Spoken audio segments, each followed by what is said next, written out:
suasana di depannya Taksim Square. Nggak tahu Istiqlal Street, nggak tahu belum ini. Udah apa belum nggak tahu deh. Tapi rame banget guys. Ramenya gila. Uy.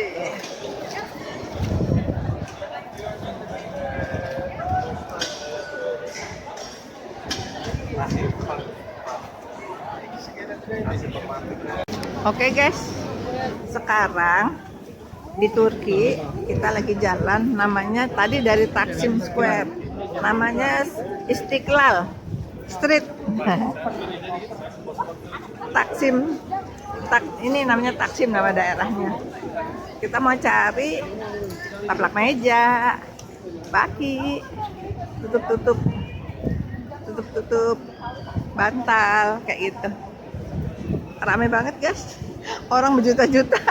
Iya, rame banget. Kayak tempat TV. Nah ini Hafiz Mustafa nih, baklava yang orang semua pada masuk nih baklava. Ya enak tuh bakal.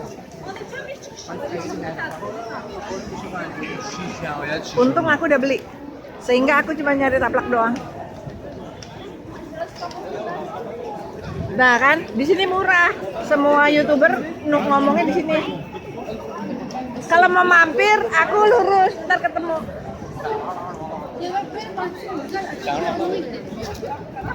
Oke ya, ini dia nih Hafiz Mustafa, tempatnya baklava.